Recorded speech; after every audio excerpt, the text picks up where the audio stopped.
The future of warfare isn't just above us with the use of drones, satellite imagery, and probably Google Street View. It's also below us in the dark, damp, technologically devoid depths. With UAVs armed with Hellfires and DJI Mavics dropping grenades, they've introduced new horrors and caused us all to look up. It's the fight below our feet that many in the US military are planning for. The origins of subterranean warfare trace back nearly 4,000 years to the Assyrians, and it's persisted ever since. As fighting around the world goes underground, from the tunnels under Gaza to the gas pipes and trenches in Ukraine, and cover from cheap drones and advanced ISR capabilities become a priority, sending Russia, China, Iran, and North Korea deeper into the tunnel systems, the US military is preparing troops to fight below the surface. But training isn't the only thing on the minds of military planners. They're also exploring technologies for things that don't work underground, like GPS and, as a result, drone autonomy and navigation capabilities, radios, and even night vision without ambient light to magnify. Based on experiences in Ukraine, Iraq, Syria, and elsewhere, they're building and training the tech right now as we speak. As the great Aldo Raine said right before a fictional rendezvous in a pub, or basement, I guess, in the movie Inglourious Basterds set during World War II. You know, fighting in a basement offers a lot of difficulties. Number one being, you're fighting in a basement. But what that really looks like is elaborate tunnels, some of which you can barely fit through as a big American service member, deep underground where there's only one way in and one way out. I'm Tom Tran, Purple Heart recipient, stand-up comedian, and probably the only guy who asked for a Tunnel Rat G.I. Joe action figure for Christmas. And today we're gonna talk about what this future fight will look like to the average grunt, and what they're doing to prepare, and what they'll carry to be able to see, navigate, communicate, and in one of the most hostile environments around.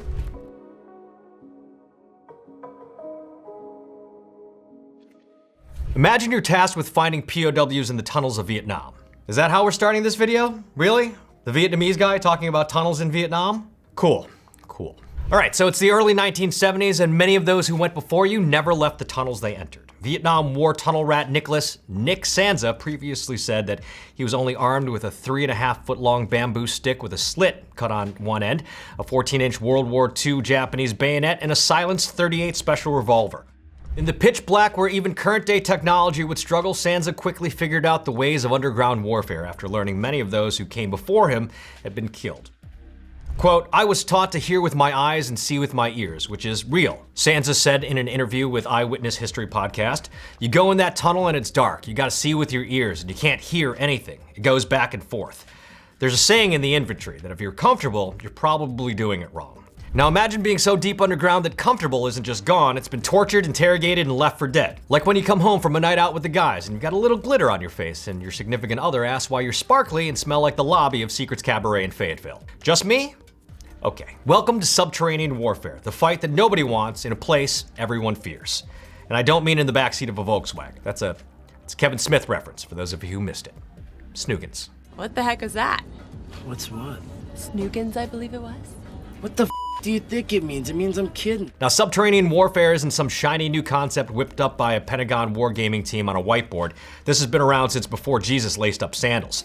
The Assyrians were digging tunnels under enemy fortifications 4,000 years ago using sappers to collapse walls from beneath.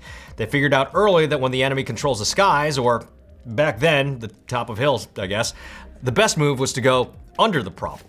Fast forward a few thousand years and the truth still holds up. The weapons have gotten deadlier and the body armor is heavier, but the battlefield?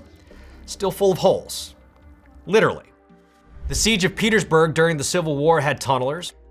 World War I trench warfare was practically a blueprint for misery. During World War II, the Nazis constructed entire factories underground to hide from bombing raids and used tunnels to hide V-2 rockets and even priceless works of art that they'd stolen. Things were really ramped up during the Vietnam War, though, with Viet Cong soldiers digging hundreds of miles of intricate tunnel systems. And today, look at Ukraine. Trench warfare is back, and this time it's got drones, thermal optics, and precision artillery.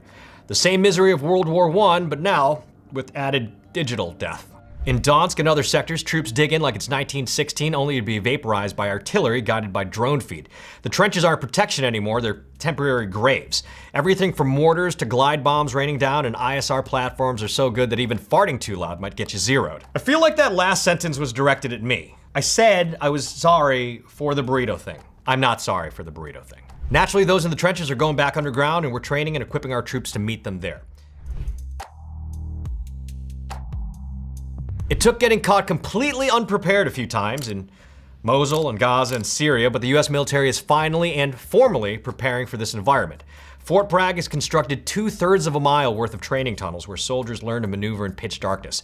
These aren't obstacle courses, they're simulated kill zones with disorienting layouts, blackout conditions, and no GPS, no comms, and no mercy.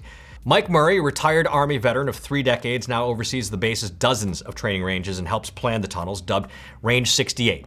Murray told WUNC, quote, "Just from my perspective, this is graduate level. We tried to make it as complicated as possible. A lot of tactics being taught today echo the desperation of the Vietnam-era tunnel rats. Soldiers are put to the test on Range 68, finding themselves on their hands and knees or squeezed inside an impossibly tight passage, stalked by an opposing force who are familiar and comfortable in the dark, like Bane, and later Batman, after he learned not to fear death and save Gotham City." You merely adopted the dark. I was born in it. Unfortunately, not everybody is a billionaire sad boy armed with acoustic vision, so soldiers have no choice but to hone their skills the old-fashioned way. Now, as a nerd, I was going to, actually, that last couple of sentences, but I know what the writer was going for, so I'll allow it this time. The system is complete with flooded tunnels of waist-deep water, command centers, tripwires, false floors, and more obstacles that troops can expect to encounter far from the relative safety of Fort Bragg. In training scenarios, special operations soldiers have acted as the OPFOR, or opposing force, baiting trainees to give chase and then springing ruthless ambushes on them. Numbers don't count for much underground, and they can even be a hindrance, so soldiers are getting used to fighting in even smaller teams, often just 1 or 2 of them, silently moving, unable to see the weapon in their hands. To address these unique challenges and establish something a little more lasting, there's talk of creating a subterranean warfare subspecialty, which sounds like something they might have trouble finding volunteers for, even if it is a good idea. Bueller. Right now, though, engineers are being trained to map, navigate, reinforce, and destroy underground infrastructure. So even if they don't have a secondary MOS dedicated to it, the engineers are getting the expertise they need. Training isn't enough to get the job done, however. Troops will need unique advanced technology and weapons to fight and survive in these depths. If it needs a signal to operate, like a radio or GPS, well, you're out of luck. If you're wearing night vision goggles, but there's no ambient light, then you don't have night vision goggles. Even your typical M4 rifle leaves a lot to be desired, and heavy and thick body armor can quickly become a problem and get you killed. To communicate, systems like the wave relay mentioned in Defense 1 are finally pushing the envelope, but they still struggle with solid earth between you and those fortunate enough to remain on the surface. This is a major problem because if you get in trouble down below, you can't just call for backup. To solve this, the military is drawing lessons from mining companies where cellular signals and things called leaky cables that transmit signals along their entire length are commonly used. They're also experimenting with mid-frequency radios that operate at 450 to 500 kilohertz.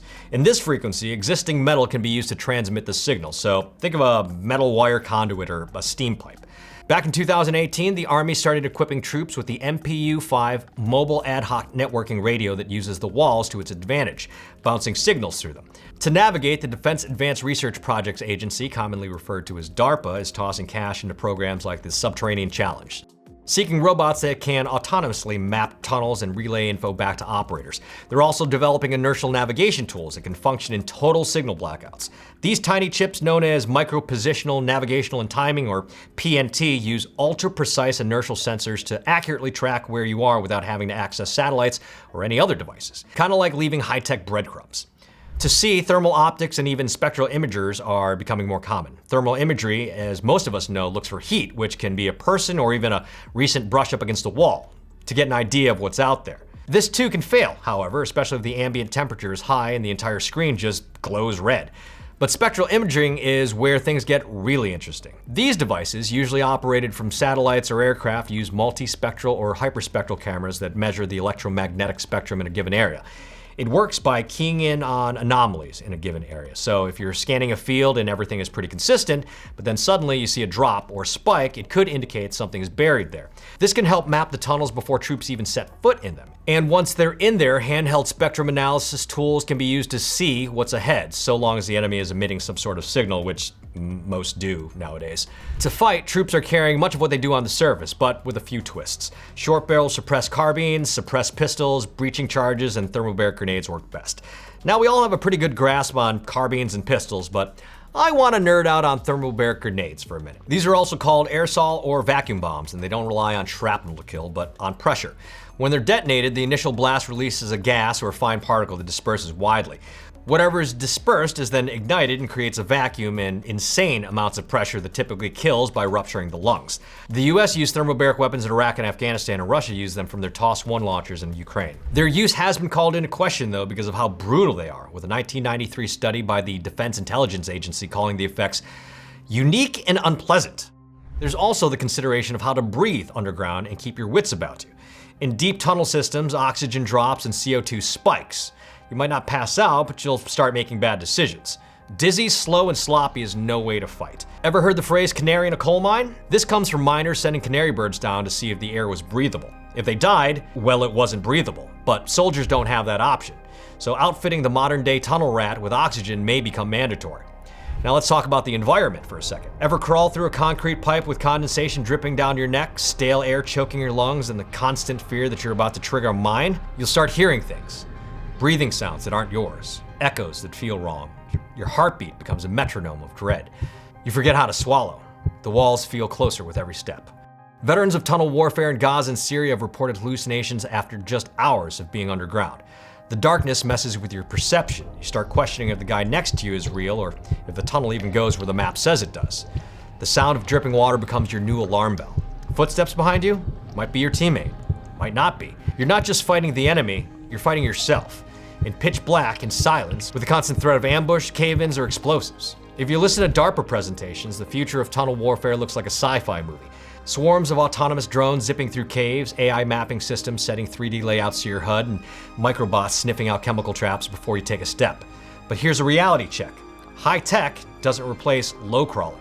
The next war might not be fought in the air or on the open ground. It might be fought by a 90-year-old crouched in a hole, heart pounding, with their finger on the trigger. It might be a combination of your Ukraine battlefield with a deep underground battlefield to boot.